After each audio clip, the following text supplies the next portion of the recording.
अस्सलाम वालेकुम व्यूअर्स, मैं हूं शाकिर सोलंकी।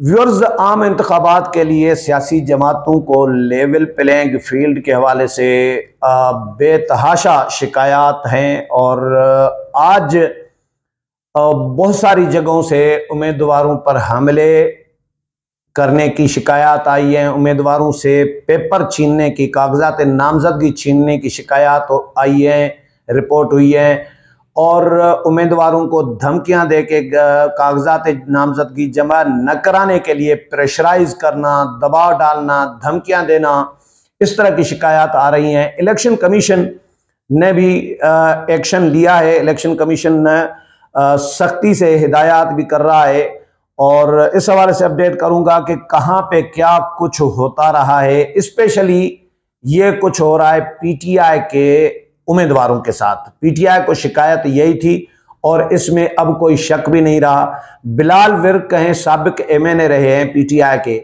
उन पर पंजाब पुलिस के हवाले से पीटीआई ने इल्जाम लगाया कि पंजाब पुलिस ने उन पर तशद्दुद किया है। कागजात नामजदगी जमा कराने जा रहे थे, उनको नहीं करने दिए जा रहे थे, तो वो जख्मी हैं, उनके खून में लहू लहान है। उसकी तस्वीर भी जारी की है पीटीआई ने बिलाल विर्क की, जिसमें वो नजर आ रहे हैं। तस्वीर ग्रुप में, व्हाट्सएप ग्रुप में आई है, मेरे पास भी है। तो ये इस तरह की शिकायत आई हैं। कुछ ने वीडियोस जारी किए हैं, बयानात दिए हैं कि भाई हमारे साथ इस तरह का सलूक हो रहा है। फिरदौस शमीम नकवी, ये कराची में पीटीआई के रहनुमा थे, अपोजिशन भी लीडर रहे हैं सिंध असेंबली में। अब इनको भी, ये जेल में है, इन्होंने वीडियो जारी की है अपने सोशल मीडिया अकाउंट पर। उसमें ये कहा है कि जी आज मेरे घर और मेरे दफ्तर में 3 गाड़ियों पर कुछ लोग आए, मुझे पैगाम दिया गया कि मुझे अपने कागजात नामजदगी जमा नहीं करवाने चाहिए और अगर मैंने ऐसा नहीं किया तो वो मुझे कहीं उठा कर ले जाएंगे।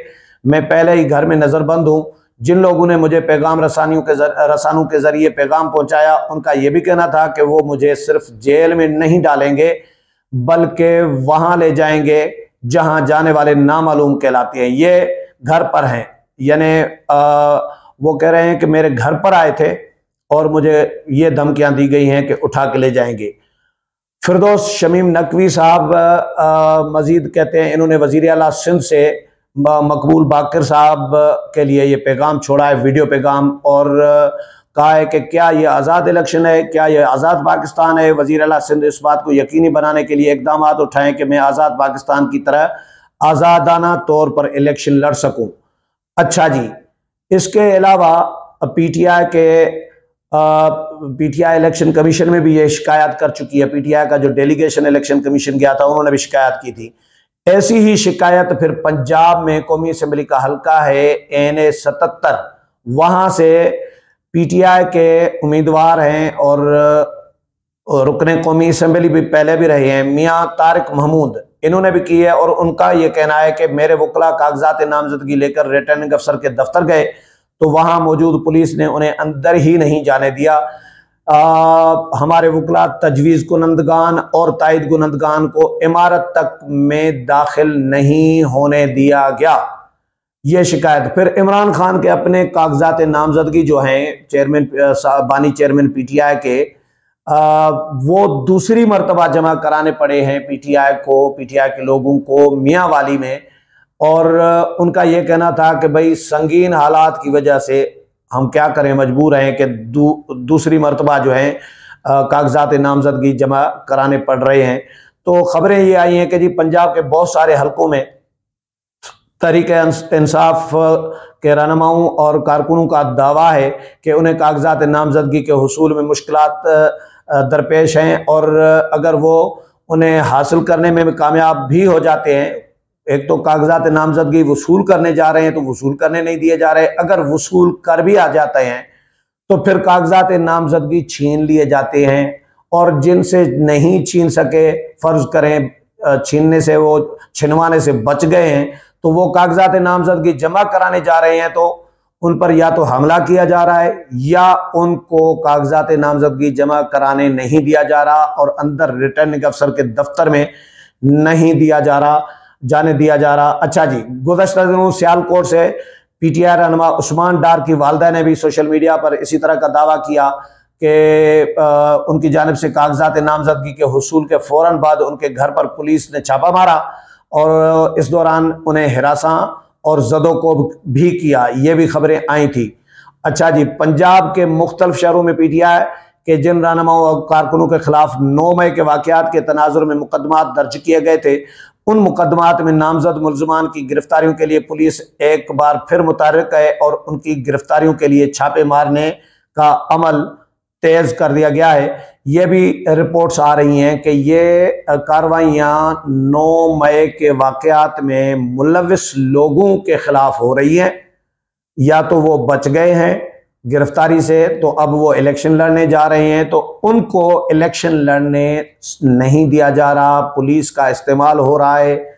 अब कौन कर रहा है? लेवल प्लेइंग फील्ड देना इलेक्शन कमीशन का काम है और निगरानों का भी काम है कि भाई आप फेयर लेवल प्लेइंग फील्ड दें और तमाम जमातों को बराबरी के मसावी जो मौके हैं वो मिलने चाहिए।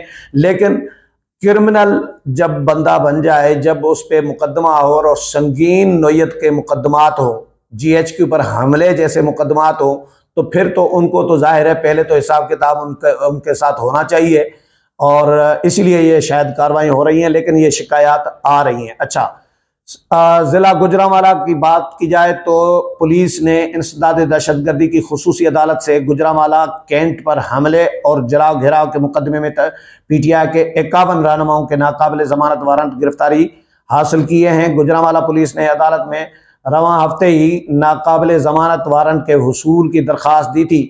अच्छा जी, इसी तरह पीटीआई के जो रहनुमा हैं मरकजी सेक्रेटरी जनरल, उन्होंने ये दावा किया है कि जी बिलाल विर्क साहब, उनका दावा मैं आपको पढ़कर सुनाता हूं कि बिलाल विर्क साहब पर हमला किया गया है और पुलिस की जानिब से हमला किया गया है। ये उमर अयूब साहब ने बयान दागा है कि साबिक एमए ने बिलाल विर्क को पंजाब पुलिस की जानिब से तशद्दुद का निशाना बनाने और उनके भाई को अगवा किया गया है, जिसकी मजम्मत करते हैं। इस पर रद्द-ए-अमल दिया है इन्होंने और कहा है कि जी बिलाल विर्क को पंजाब पुलिस ने कागजात नामजदगी जमा कराते वक्त वहशियाना तशद्दुद का निशाना बनाया। बिलाल विर्क के भाई को अगवा करके ले जाया गया है। पंजाब पुलिस कोई मुकदमा दर्ज नहीं कर रही और बिलाल विर्क को खुलेआम कह दिया गया है कि वो कानून से बालातर हैं। क्या ये लेवल प्लेइंग फील्ड है? पीटीआई के उम्मीदवारों पर वहशियाना तशद्दुद किया जा रहा है। पीटीआई उम्मीदवारों के घरों पर चढ़ाई की जा रही है, तोड़ फोड़ की जा रही है। पीटीआई उम्मीदवारों को खुल्लम खुल्ला धमकियां दी जा रही है कि वो इलेक्शन न लड़ें। इन तमाम हथकंडों के बावजूद पीटीआई मुकाबला करेगी। पाकिस्तान की अवाम की हिमायत, अल्लाह की मर्जी से पीटीआई जीतेगी वगैरह वगैरह। अच्छा जी, ये है। इसके अलावा इलेक्शन कमीशन ने जो कार्रवाइयाँ की हैं वो भी खबर मेरे पास जो आई है वो भी शेयर कर देता हूँ। कागजात नामजदगी छीनने की शिकायत पर इलेक्शन के आखिरी दिन पर टेलीफोन एक्टिव हो गया। पहले तो चीफ इलेक्शन कमिश्नर ने खत लिखा था चारों चीफ सेक्रेटरीज को, चारों सूबाई इलेक्शन कमिश्नर्स को और चारों आईजी पुलिस को कि पीटीआई की ये शिकायत हैं, उम्मीदवारों से नामिनेशन पेपर छीने जा रहे हैं और उम्मीदवारों को लेवल प्लेइंग फील्ड नहीं दिया जा रहा, तो पीटीआई की शिकायत का अजाला किया जाए। ये सुप्रीम कोर्ट ने हिदायत की थी इलेक्शन कमीशन को और इलेक्शन कमीशन ने हिदायत की थी फिर सूबाई हुकूमतों को और सूबाई इलेक्शन कमिश्नर्स को। तो उसके बावजूद ये शिकायत नहीं इनका अजाला हुआ। तो उसके बाद district election commissioner Abdul Wadood Khan है, अब्दुल वदूद खान के गुज़श्ता रोज़ के ख़त पर सूबाई इलेक्शन कमिश्नर सईद गुल ने ज़ाब्ते की कार्रवाई की और कहा कि उन्हें लाहौर के रिटर्निंग अफसर की जानिब से कानून नाफिज करने वाले इदारों और खुसूसन पुलिस की मुदाखलत के मुतअद्दिद शिकायत मौसूल हुई है। अच्छा जी, पंजाब में उम्मीदवारों के कागजात नामजदगी छीनने के मामले पर इलेक्शन कमिश्नर पंजाब सईद गुल ने आईजी पंजाब डॉक्टर उस्मान अनवर से टेलीफोनिक रब्ता भी किया है और ये खतो किताबत भी की गई है। और ये इलेक्शन कमीशन के जो हुकाम हैं वो तो कोशिश कर रहे हैं ख़तो किताबत भी कर रहे हैं, टेलीफोन पर भी राब्ते किए जा रहे हैं। लेकिन अब तो कागजात नामजदगी जमा करने का वक्त गुजर चुका। आज आखिरी दिन था और आखिरी दिन जिन उम्मीदवारों ने कागजात जमा कराने थे वो उन्होंने करा दिए हैं। लेकिन ये जो कार्रवाइयाँ हो रही हैं ये ज़्यादातर उन लोगों की गिरफ्तारी के लिए हो रही हैं जो 9 मई के वाक़यात में मुलविस थे किसी न किसी तरह से, और उन्होंने फेस नहीं किया कानून को, उन पर मुकदमात हैं और वो अब भागते फिर रहे थे या छुपे हुए थे या अंडरग्राउंड हो गए थे। तो अब उनको ये मौका है, यकीनी तौर पर वो जब बाहर निकलेंगे तो उसके बाद तो कागजात नामजदगी जमा कैसे करा सकते हैं। तो ये कार्रवाइयाँ उन लोगों के खिलाफ थी, लेकिन इलेक्शन कमीशन को पहले ही ऐसे लोगों के हवाले से कोई अहकामात जारी करने चाहिए थे, कोई हिदायत, कोई हुक्मनामा जारी करना चाहिए था कि भाई 9 मई के वाक़यात में मुलविस जितने भी लोग हैं वो इलेक्शन के लिए अहल नहीं है। ऐसा कोई इलेक्शन कमीशन को आर्डर पास करना चाहिए था। जिन लोगों ने फेस किया है, जान छुड़ा ली है फ़र्ज़ करें, और वो मुलविस नहीं पाए गए, वो रिहा हो गए हैं, चलो उनके लिए तो इतनी रियायत होनी चाहिए, इलेक्शन लड़नी चाहिए, उनको तो हक देना चाहिए। लेकिन जो लोग फेस नहीं कर रहे और वीडियोस में मौजूद है उन, और फेस भी नहीं कर रहे कानून को, मुकदमात को फेस नहीं कर रहे, गिरफ्तारी से छुपते फिर रहे थे, तो उनके खिलाफ कार्रवाई पुलिस की बनती थी। और ज़्यादातर ये जो कार्रवाइयाँ हैं ये सुनने में ये आ रहा है कि उन ऐसे लोगों के खिलाफ है की जा रही थी जो 9 मई के वाक़यात में मुलविस थे। उम्मीद है प्रोग्राम पसंद आया होगा। अगले प्रोग्राम में फिर मुलाकात होगी, तब तक इजाज़त चाहता हूँ। अल्लाह हाफ़िज़।